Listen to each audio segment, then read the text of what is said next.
Hello everyone. आकार IAS के YouTube channel पे आप सभी का स्वागत है। तो यूपीपीएससी वाला जो एग्ज़ाम का प्रीलिम्स आने वाला है अभी मई में, तो उसको ध्यान में रखते हुए जो यूपी स्पेशल के टॉप इंपॉर्टेंट जो टॉपिक्स हैं और उन टॉपिक्स से रिलेटेड क्या क्या इंपॉर्टेंट फैक्ट्स और इन्फॉर्मेशन है जो एग्ज़ाम में रेगुलरली पूछी जाती है अलग अलग तरीके से, तो उसका डिस्कशन हम इन सीरीज़ में कर रहे हैं। तो हम लोग ये सीरीज़ है उत्तर प्रदेश यूपीपीएससी स्पेशल, और कौन सा सब्जेक्ट है, हम पॉलिटी के बारे में बात कर रहे हैं। मेरा नाम है मृणाल कुमार। तो हम आगे देखते हैं। ये है आपका पार्ट 3, और हम यहाँ पे बात कर रहे हैं स्टेट एग्जीक्यूटिव के बारे में। और स्टेट एग्जीक्यूटिव में हम लोग अभी तक गवर्नर के बारे में बात कर चुके हैं। गवर्नर के बाद आता है आपका काउंसिल ऑफ मिनिस्टर्स। तो काउंसिल ऑफ मिनिस्टर्स के बारे में इंपॉर्टेंट चीजें हम देखते हैं। तो कॉन्स्टिट्यूशन क्या क्या कहता है काउंसिल ऑफ मिनिस्टर्स के बारे में, कौन सा आर्टिकल होता है काउंसिल ऑफ मिनिस्टर्स का, ये ध्यान में रखिएगा। आर्टिकल 163 होता है। Council of ministers to aid and advice governor. ठीक है, इनका काम क्या होता है, गवर्नर को अलग अलग एडवाइस देना, रिकमेंडेशन करना और पॉलिसीज में हेल्प करना। तो आर्टिकल 163 क्या कहता है, there shall be a council of ministers with chief minister as the head of as the head, chief minister as the head, to aid and advise the governor, in exercise of its function, except so far as he is required to exercise his function in his discretion। तो ये article ये कहता है कि एक council of minister होगा, और उस काउंसिल ऑफ मिनिस्टर का जो हेड होगा वो चीफ मिनिस्टर होगा। तो चीफ मिनिस्टर और काउंसिल ऑफ मिनिस्टर जो है मिलके गवर्नर को एड एंड एडवाइस करेंगे कि एडमिनिस्ट्रेशन कैसे चलाना चाहिए, और गवर्नर जो है उनके जो रिकमेंडेशन है उनको लागू करेगा। और तब तक करेगा जब तक गवर्नर जो है अपना डिस्क्रिशन जो है ना यूज करें। If any question arises whether a matter falls within the governor's discretion or not, decision of governor shall be final। यहां पे हम बात करते हैं डिस्क्रिशन की। And validity of anything done by the governor shall not be called into question on the ground that he ought or ought not to have acted in his discretion। तो यहां discretion की बात होती है, ये बहुत ध्यान में रखिएगा। पूरे कॉन्स्टिट्यूशन में ये जो शब्द है डिस्क्रिशन, ये गवर्नर के लिए ही इस्तेमाल किया जाता है। यहां तक कि प्रेसिडेंट के जो कॉन्स्टिट्यूशनल प्रोविजंस है, आर्टिकल है, उसमें भी प्रेसिडेंट के डिस्क्रिशन की बात नहीं की जाती है। डिस्क्रिशन की पावर जो है गवर्नर को दी जाती है। और इस चीज के ऊपर अगर सवाल उठे कि गवर्नर ने कोई एक्शन लिया है, वो उसके डिस्क्रिशन में आता है कि नहीं, तो वहां पे जैसा गवर्नर चाहेगा उसका जो वर्ड है वो फाइनल रहेगा, उसका डिसीजन फाइनल रहेगा गवर्नर का। ये इंपॉर्टेंट पॉइंट है कि गवर्नर के पास डिस्क्रिशन होता है, उसका डिस्क्रिशन फाइनल होता है। उसके बाद the advice tendered by the ministers to the governor shall not be inquired into any court. ये भी इंपॉर्टेंट है कि जो भी काउंसिल ऑफ मिनिस्टर और चीफ मिनिस्टर मिलके कोई सुझाव दे रहे हैं गवर्नर को, तो क्या क्या नेचर का स्वभाव क्या किस नेचर का सुझाव दे रहे हैं, क्या सुझाव दे रहे हैं, ये चीज जो है कोर्ट में डिस्कस नहीं हो सकती। कोर्ट इस बात की जांच नहीं कर सकता कि उन्होंने सही सुझाव गवर्नर को दिया, सही रिकमेंडेशन गवर्नर को दिया कि नहीं। तो यहां पे कोर्ट का सेपरेशन ऑफ पावर होता है स्टेट एग्जीक्यूटिव मशीनरी से। उसके बाद अगला आर्टिकल आता है article 164, other provisions with respect to minister, जो कहता है chief minister shall be appointed by the governor and the other ministers are appointed by the governor on advice of the chief minister. ठीक है, तो पूरी hierarchy होती है, सबसे ऊपर गवर्नर होता है, उसके नीचे चीफ मिनिस्टर होता है, उसके नीचे पूरे काउंसिल ऑफ मिनिस्टर्स होते हैं। तो गवर्नर के अलावा नीचे वाले जो ऑफिसर्स होते हैं वो कैसे चुने जाते हैं, जो पार्टी होती है जो मेजॉरिटी फॉर्म करती है, उसका जो लीडर होता है गवर्नर, उसे चीफ मिनिस्टर के तौर पे अपॉइंट करता है। और फिर चीफ मिनिस्टर अपॉइंट होने के बाद अपने पसंद के जितने भी मिनिस्टर्स हैं, जितने भी लोग हैं जो एमएलएज हैं या मेजॉरिटी पार्टी के एमएलएज हैं, उनको बताता है गवर्नर को कि आप इन लोगों को एज अ मिनिस्टर आप अपॉइंट करिए। तो एक टाइप से ये होता है पूरा अपॉइंटमेंट का तरीका। total number of ministers including the chief minister in the council of ministers shall not exceed 15% of total strength of the legislative assembly of that state. तो काउंसिल ऑफ मिनिस्टर्स की कितनी स्ट्रेंथ होने चाहिए, कितने ज्यादा council of ministers होने चाहिए? बहुत ज्यादा काउंसिल ऑफ मिनिस्टर्स होते हैं तो दिक्कत आती है एडमिनिस्ट्रेशन में, क्योंकि काम जो है वो बहुत ओवरलैपिंग हो जाता है और बहुत एफिशिएंट नहीं रहता, और बहुत कम काउंसिल ऑफ मिनिस्टर्स होते हैं तो वो ओवरबर्डन्ड हो जाते हैं। तो इसका एक रूल है, काउंसिल ऑफ मिनिस्टर्स जो है पूरे विधानसभा की स्ट्रेंथ से 15% ही होने चाहिए। But the number of ministers including the chief minister in state shall not be less than 12। तो जो रूल्स हैं वो ये कहते हैं मैक्सिमम स्ट्रेंथ जो होनी चाहिए 15% of total strength of legislative assembly होनी चाहिए, and that is including the chief minister, ये ध्यान में रखिएगा। और मिनिमम स्ट्रेंथ एटलीस्ट 12 होनी चाहिए। और इन प्रावधान का मेंशन कहां पर है? 91st constitutional amendment act of 2003। जो 91st कॉन्स्टिट्यूशन अमेंडमेंट एक्ट है वो ये और कुछ कंडीशन सामने रखता है। A member of either house of the state legislature belonging to any political party who is disqualified on the grounds of defection shall also be disqualified to be appointed as a minister। ठीक है, तो जो 91st constitutional amendment act है वो council of ministers के लिए एक और कंडीशन रखता है कि कोई भी मिनिस्टर जो है किसी भी पॉलिटिकल पार्टी को जो बिलोंग करता है, कि अगर वो डिस्क्वालीफाई हो जाए, किस बेसिस पे? Grounds of defection. Grounds of defection कहां पे दिए हैं? 10th शेड्यूल में दिए हैं, 10th शेड्यूल में दिए हैं। अगर डिफेक्शन के हिसाब, डिफेक्शन के अंडर कोई डिस्क्वालीफाई होता है तो उसे मिनिस्टरशिप की भी डिस्क्वालिफिकेशन उसे मिल जाती है, वो फिर मिनिस्टर भी नहीं रह सकता है।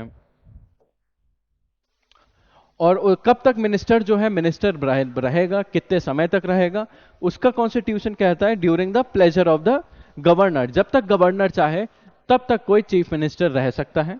गवर्नर की मर्जी से ही कोई चीफ मिनिस्टर, कोई मिनिस्टर रह सकता है या नहीं रह सकता है। A council of minister shall be collectively responsible to the state legislative assembly. इसका यह मतलब है कि स्टेट लेजिस्लेटिव असेंबली जो चाहे, अगर जब चाहे तो पूरे काउंसिल ऑफ मिनिस्टर से जवाब किसी भी मैटर पे मांग सकती है। तो एक टाइप से जिम्मेदारी होती है काउंसिल ऑफ मिनिस्टर्स की स्टेट लेजिस्लेटिव असेंबली के प्रति। और कलेक्टिव रिस्पॉन्सिबिलिटी का मतलब है कि जो पूरा काउंसिल ऑफ मिनिस्टर है वहां पे इंडिविजुअलिटी नहीं होती, पूरे काउंसिल ऑफ मिनिस्टर जो होते हैं एज अ टीम काम करते हैं। अगर किसी कोई एक गलती करता है वो तो पूरे काउंसिल ऑफ मिनिस्टर्स की गलती मानी जाती है। अगर कोई एक कॉन्फिडेंस लूज करता है तो पूरा काउंसिल ऑफ मिनिस्टर्स को फिर रिजाइन करना पड़ता है, क्योंकि पूरा council of minister confidence lose कर देता है। Governor shall administer the oath of office and secrecy to a minister. तो मिनिस्टर को ओथ कौन दिलाता है? गवर्नर दिलाता है। A minister who is not a member of the state legislature for any period of 6 consecutive months shall be cease to be a minister. तो ये इसका मीनिंग क्या होता है कि ऐसा जरूरी नहीं होता है कि मिनिस्टर होने के लिए स्टेट लेजिस्लेटिव असेंबली के लिए इलेक्ट ही होना पड़े, स्टेट लेजिस्लेटिव असेंबली का मेंबर ही होना पड़े। गवर्नर चाहे किसी को भी एज अ मिनिस्टर अपॉइंट कर सकता है, लेकिन एक कंडीशन होती है 6 महीने के अंदर अंदर उसे सदस्यता प्राप्त करनी पड़ती है विधानसभा की। The salaries and allowance of the minister shall be determined by the state legislature. और इन मिनिस्टर्स की सैलरीज और अलाउंसेस कौन डिसाइड करता है? विधानसभा करता है। उसके बाद हम बात करते हैं आर्टिकल 166 की, जो कि बात करता है conduct of business of government of a state, कैसे एडमिनिस्ट्रेशन होनी चाहिए उसके बारे में। All executive action of government of a state shall be express to be taken in the name of the governor. तो मिनिस्टर्स जो भी काम करते हैं, जो भी ऑर्डर्स पास करते हैं, जो भी एक्शंस लेते हैं, वो किसके नाम के अंडर ले करते हैं? वो गवर्नर के नाम के अंडर सारा एक्शंस करते हैं।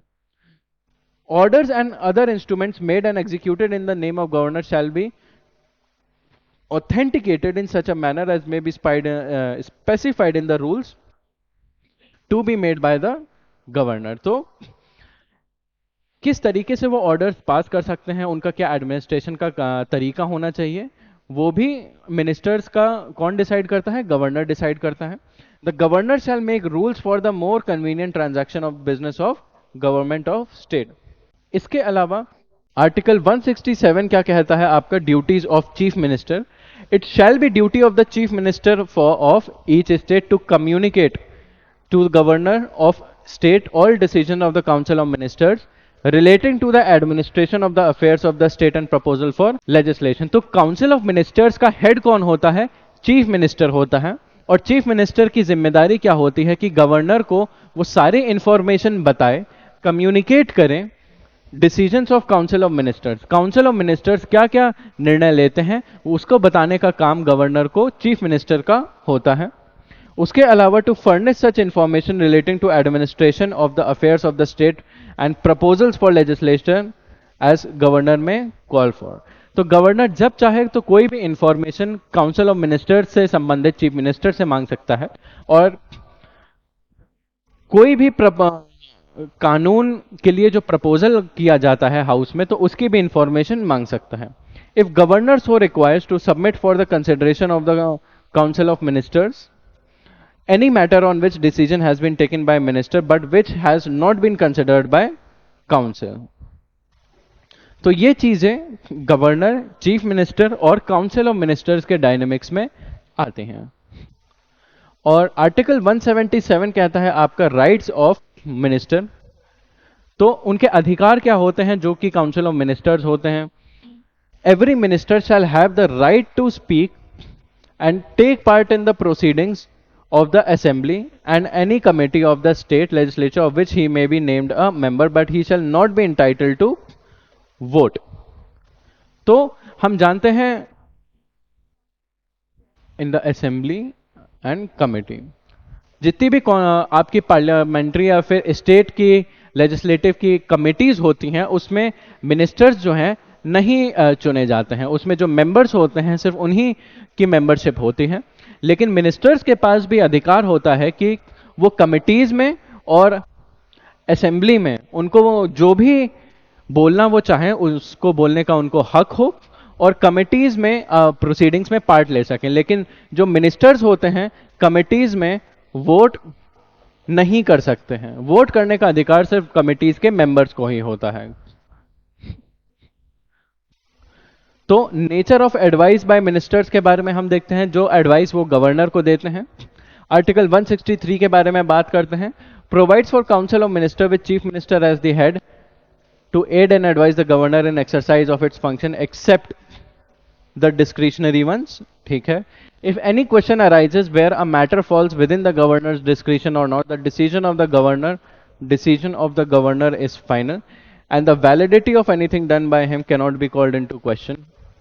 तो ये आर्टिकल ये कहता है कि जैसा हम शुरुआत में बात कर चुके थे, पूरा स्ट्रक्चर होगा, चीफ मिनिस्टर होगा, काउंसिल ऑफ मिनिस्टर होंगे, ये एड एंड एडवाइस करेंगे गवर्नर को. लेकिन जो एड एंड एडवाइस करेंगे अगर गवर्नर चाहे तो अपना डिस्क्रिशन भी यूज कर सकता है उस एडवाइस को मानने या ना मानने में, और गवर्नर की इस डिस्क्रिशनरी कैपेसिटी को कोई सवाल नहीं खड़ा कर सकता. Further, the nature of advice tendered by the ministers to the governor cannot be inquired by any court. Council of ministers governor को जो भी सुझाव देते हैं किसी भी मामले में, वो कोर्ट उसके बारे में कोई चर्चा नहीं कर सकता, उसके बारे में कोई इंक्वायरी नहीं कर सकता. कंप्लीट इम्यूनिटी होती है काउंसिल ऑफ मिनिस्टर्स और गवर्नर के बीच में. Emphasises the intimate and the confidential relationship between governor and the ministers.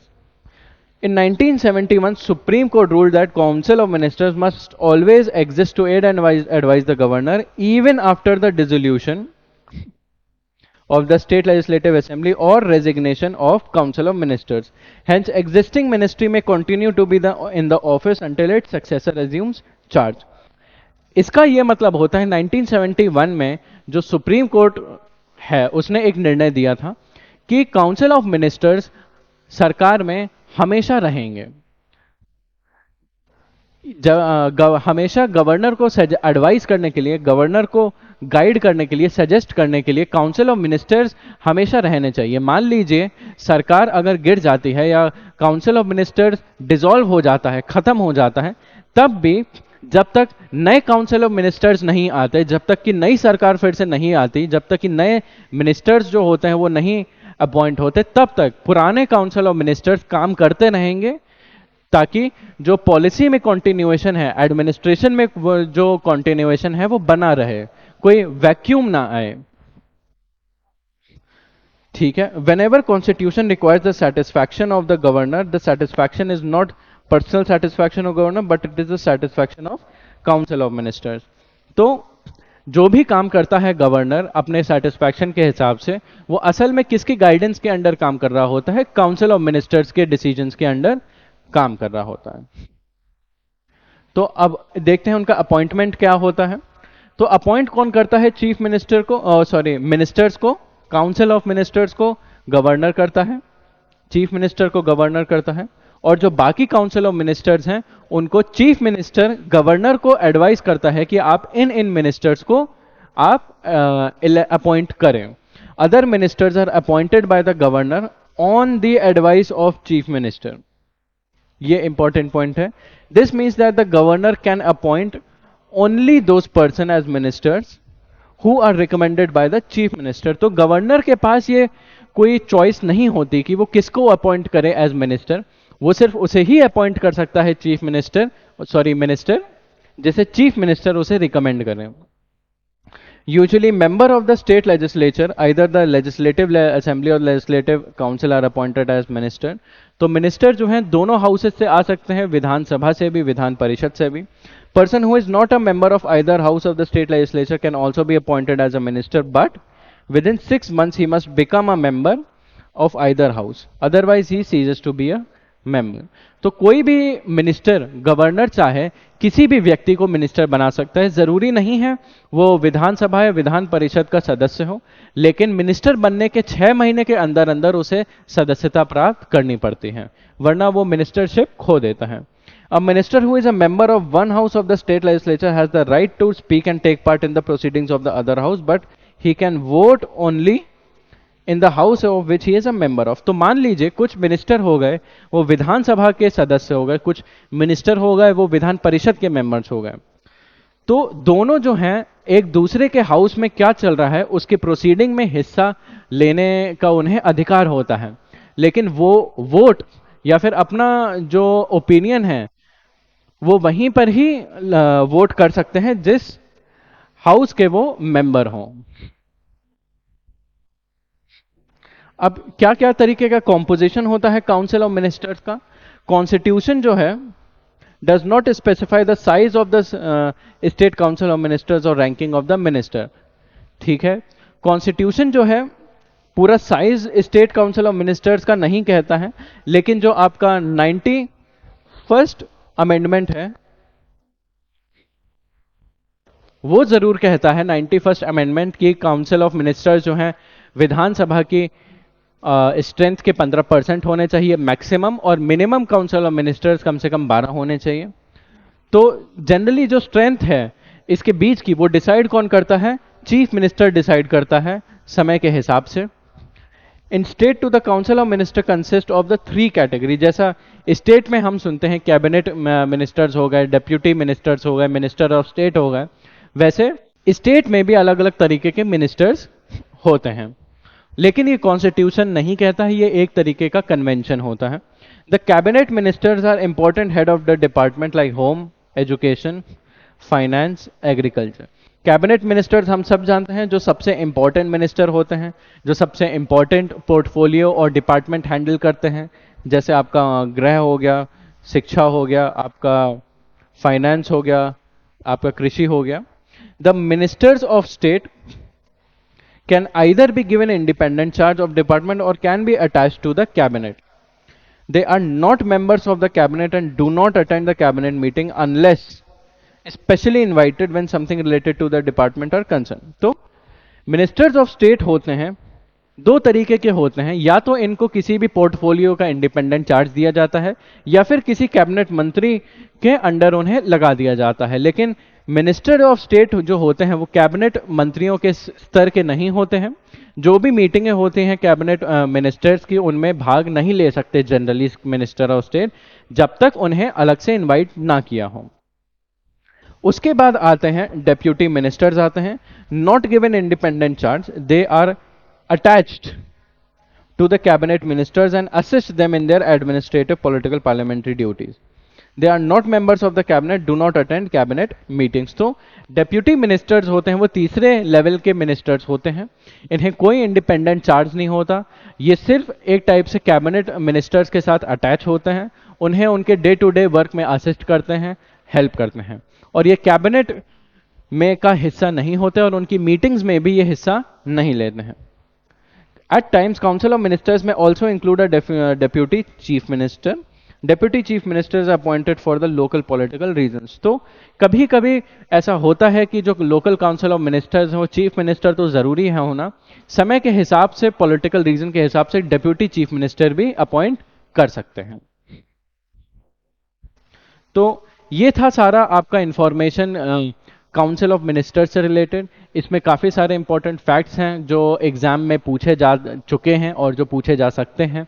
तो आपने जो जो चीज़ें मैंने हाईलाइट की, एक बार आप पेन पेपर लेके उन्हें नोट कर लीजिएगा, और रिवाइज करते वक्त आप चाहें तो ये वीडियो फिर से देख सकते हैं। तो आई होप आपको इस वीडियो की मदद से, आप इस वीडियो के माध्यम से आपको मदद मिली होगी एग्जाम के लिए। एंड अगर आपको कोई भी क्वेश्चन है, कोई भी डाउट है, तो आप नीचे कमेंट बॉक्स में पूछ सकते हैं। Thank you.